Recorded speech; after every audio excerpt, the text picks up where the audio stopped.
cracking straight away. First and foremost, how we're going to go about previewing each team is in 4 different segments. We'll show you the fact file. Akshay will show you different depths in terms of the squads, and we'll also show you all our fun predictions. So what are we waiting for? A team fact file first for Chennai Super Kings. Their captain this year, no prize for guessing, will be Gaikwad.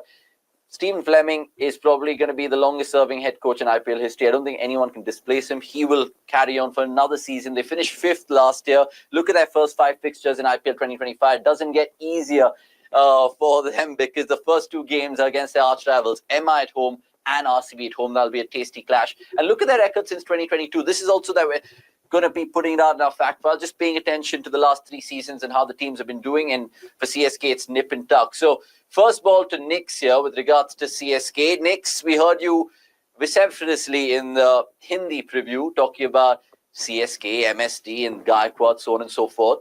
Right now, right here, 4-5 days before their first game, what is the mood in the heart? Is there butterflies in the stomach? Are you confident in this season compared to the previous?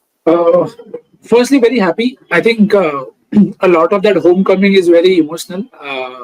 Again, people look at it differently. I think for Chennai, emotion is something that rides most of that feeling that you have. Ashwin back at home, Sam Curran is back, and whenever I speak of Sam Curran in Chennai, I think of that ball that he bowled to Andrew Russell and how animated I got watching that dismissal, because again there are some memories that you have that you feel, oh nahi bhai bada ho gaya, I don't feel the same strong emotions, but there are people who bring out their emotions from you. I think it's a very, very important season for Chennai, massively so for Ruturaj Gaikwad. As you showed the record, since 2022 hasn't been a smooth ride. I mean, you say hasn't been a smooth ride, but you won title in that ride, so it just tells you the standards that you have set. Looking forward to how that entire group works together. Because I think the core is back. You have Rachin, Conway, Sam, Ashwin, Jadeja, MS. This is the core that Chennai relied on for a lot of time. So I wouldn't say I'm overly confident or very underconfident. I'll want to see how it goes, because something that I've been very conscious of is to not expect the same thing from Chennai. That is something every Chennai fan also has to keep in mind, that things used to work very differently with MS Versatile. They are changing with how Ruturaj and Fleming are now working. So let's see how that works out. One thing is for sure, I'm hoping that the home venue spins. There is a lot of spin because you've packed your team with spinners. So if that happens, I am very confident. If not, then we'll have to see what we do on the way. Okay, interesting. I mean, generally, if you look at that CSK squad, which we'll put up in more detail about the batting depth and the bowling resources they have, and Akshay and Nix will talk about them. Akshay, I just want to get your first thoughts on CSK. Normally, if you look at that team and you look at people like Vijay Shankar and Rahul Tripathi, who are in the twilight of their careers, in any other team, you'd be like, bro, such a washed batting lineup. But if there's any team who can get the best out of people like those, it's CSK. So do you think CSK have done the best bit of business in the auction, and now they're well prepared, better than the seasons gone by, at least in the last 2? I mean, I do agree with you on the latter bit. Ki CSK has resurrected the careers of a few, but I wouldn't go as far as to call Rahul Tripathi and Deepak Hooda washed. Matlab, they're still well within, like they're still, closer to their peak than they are, say, to their twilight. So I think they've done some fantastic pieces of business there. Karan, like Nikhil Bhai mentioned, again, for 3.2 crores was a steal. Adds a lot of value with the bat, ball, and also on the field. Batting may flexible, bowling may flexible. So it just opens up a plethora of options for them. And in terms of their auction, so in fact, I also went through our auction review just to understand where I was at then and if my thoughts have changed now. And it's more or less the same. This is, I think, the best constructed squad post an auction for CSK. I don't think CSK has had such a good auction ever before. It was always on the field where MS Dhoni used to take care of his side. Nato, in terms of squads, this is arguably one of the better squads CSK have had in a very long time. Okay, so let's get on with it then in terms of showing you the depth in squads. We'll start with the batting depth because it'll give you enough indication of who the finishers are, who are the spin hitters, who are the left-handed batters, who are the pace hitters, so on and so forth. The graphic speaks for themselves. We prepared this graphic for every particular IPL team, so bear with us. These are just the CSK batters. Akshay, if you can skim through this, and then I'll give Nick's probably the CSK bowlers depth chart. Yep. Brief overview agar dena, what really stands out, of course, is the number of all-rounders they have and the split between the left-hand batters and the right-hand batters. This allows them, their top 7 now consists of 4 right-handers and 3 left-handers, or vice versa. They can even go for 4 lefties and 3 righties, which means there's a nice little balance there. While I'm not one for force-fitting left-hand, right-hand, combinations, if it comes naturally into your 11, nothing like it. If your side is stacked up such that you invariably end up with such combinations happening for you, then that's, I think, a great piece of squad construction. It lets you, once again, when I talk about flexibility, look at someone like a Sam Curran, look at someone like a Shivam Dube. These are all players who can be batted up the order. Shivam Dube, of course, has already proven himself as, a finisher as well, of course. And then you look at the all-rounders they have, of course. Ashwin, Jadeja, and then you look at, someone like a Rachin Ravindra as well, someone they brought in potentially as a backup for Devin Conway, but even then, someone who can, straight up slot in case Conway isn't in the greatest of form. Jamie Overton is the player I'm looking forward to, and of course, Vijay Shankar, Shivam Dube, Sam Curran. I think it's a nice bunch of, all-rounders that they've got across both the spin and pace category. So something I'm genuinely looking forward to this time around.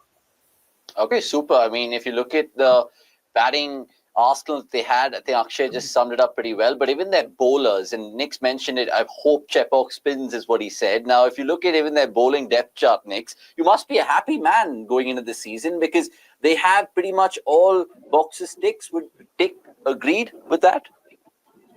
Yeah, 100%. I think the only caveat in that entire squad to me, even while at the auction, was the pace hitting part. But again, you have options, so you can cover.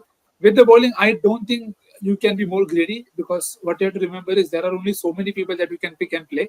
So to me, if you look at the distribution, it's there in terms of you have left arm pace starting with Khalil. It is you have backup with Gurjapneet and Mukesh who've done well, and of course you have Sam Curran who you can use whenever you want to. You have right arm paces, battery of them. You assume predominantly that Pathirana will be the one who starts every game. I don't, and I genuinely hope there is no point in time where I have to bowl Shivam Dube and Vijay Shankar. But if they have to, maybe sometime we'll figure out that later. I think Anshul Kamboj is a very good prospect. See, the thing that has always helped Chennai is flexibility and having resources to use them on the very given day. You remember the prime CSK days, you would always feel they have one guy extra. Now with impact player, you have a legit option to try all of these options. So I think in terms of covering that aspect, they have done really well. You have finger spin covered, quality with Jadeja, Ashwin. You have a wrist spin option with Noor Ahmed. Chennai rarely go to leg spinners, especially bigger names. They had to go this much for leg spin. So it just tells you how much they value that aspect. And for once, they have an end overs bowler designated and a backup too. Pathirana has a backup in Nathan Ellis, and I think that could potentially be a combination that can play together as well. If someday you feel no, Noor is not working out, not in rhythm, you can play both Pathirana, Ellis, backload them, front load with Sam and all your swing bowling options. So they tick most of the boxes. But as I said, the massive important bit is how do they start at Chepauk? I think they play a lot of their first few games at home, and that I think will set the tone. If that doesn't spin, I've burnt my hands watching a Stoinis century at Chepauk. I was there in Bangalore when that happened. I know how strongly I felt about it. But again, it was a different time then. You have a different set of people now in terms of execution. So if it spins, I am completely sure their role clarity will be there. It's only if Pathirana gets injured, if they don't take enough wickets in the middle overs, then I think they will be in trouble. Otherwise, I think they should be sorted, at least in terms of on paper. Yeah, fair summation, because even if you look at CSK from a neutral perspective, you automatically think Dhoni is going to be around, and no matter how old the man gets, he still has a fair amount of assertive control on the pitch. Maybe the invisible captain, Gaikwad's, of course, going to pick up a lot of cues from MS once he passes the baton properly. But CSK, with the business they've done in the auction, like Akshay and Nix have just said, getting Karan back, getting Ashwin back, getting that nucleus of the Indian players, and then probably getting the best out of them. Who knows? I think CSK will have a good time in IPL 2025, and that's probably reflected in our IPL predictions for CSK. So let's just take a look right now. Our MNL predictions for this team. We've gone for heroes, zeros, and where they will finish for each team, right? So bear with us, and I'll start first here. I generally think the hero for CSK this season will be MS Dhoni, whether it's with the gloves or whether it's some cameos with the bat laid down or some really shrewd decisions on field, in-game tactics, so on and so forth. MSD for me is my hero. Gaikwad, dare I say, the batter will fail, not the captain. I think he'll probably still have a lot of things going on his plate with regards to captaincy, but as a batter, I don't think he'll come to the party. I mean, CSK fans might hate me right now. I understand Nikhil also has Gaikwad there as his hero. We'll confirm what he thinks about Gaikwad. And then where we'll think they'll finish, we all think top 4. So, Nick, over to you. Why do you think Gaikwad's your hero? And why Sam Curran your hero out of all? My hero for Chennai is Sam Curran. Yeah. For a clear reason that he can be someone who can really be that guy who I want to say take care of pace, come in at the right time, and then used well. Again, Sam Curran is the kind of a role that LB Moncrief played for a while, not the Dwayne Bravo one. And again, he's not as good as six-hitter as LB Moncrief, but I think they can use him there.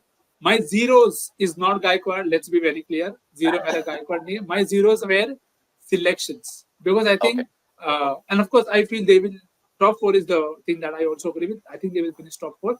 But my zero is it could potentially be selections because if they don't get the conditions right at home, their selections are going to be massive because if say Sam Curran doesn't start off well, then you are thinking, should I go to Jamie?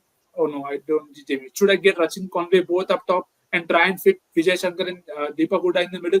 That could be tricky. Now, if I don't get Khalil to take wickets if he gets injured, what if Mukesh comes in if he's not in form? Gurjapneet is a good option. So sometimes having more options can be problematic if they don't start well. So to me, selections are something that they'll have to get spot on. If they do that, then they'll go a long way. But again, let's just hope. I'll think in the positive way. And more importantly, when he just mentioned selection issues, I don't think even as a RCB fan, CSK have ever had selection issues because Dhoni's always got it right invariably. So I hope that continues for CSK from that perspective. Let's go to Akshay's CSK predictions right now. And Akshay, I hope I haven't made a mistake or the graphic hasn't been fucked up from your end also. Now, MS Dhoni captaincy is your hero. The zero is Ruturaj's captaincy, and then top 4 is what you echo with us. So explain your heroes and zeros for CSK here, please. Yeah, I mean, for a change, it's not the resources per se. It's usually the CSK ki, when we talk about the CSK setup, it's been a case of, the sum always being greater than, the whole being greater than the sum of the parts. This time around, they have the resources. Now it's all about, do they have the leader to actually shepherd the troops? Last year, first couple of games, you could see MS Dhoni helping out Ruturaj, and then a statement was also made, and you could also clearly see it on the field that Ruturaj was on his own. As a keeper, whatever inputs MS Dhoni had to give, he did give them. But apart from that, he wasn't really, sort of overbearing Ruturaj in terms of his inputs or his feedback. That's where if that turns out to be the case, I don't know if Ruturaj, the skipper right now, is there yet. But again, conditions and all, they're all sort of going to be. There are so many variables right now for the Chennai Super Kings. I just think Ruturaj's captaincy right now isn't there. So that's where it could potentially hamper their chances of making it to the playoffs. Okay, interesting. Let's wrap up CSK then and figure out the rest of the teams. So obviously, you guys know that we all have CSK in our top 4. So that gives you an indication of where we will be going with our predictions and who we think our eventual winner is. Cricket!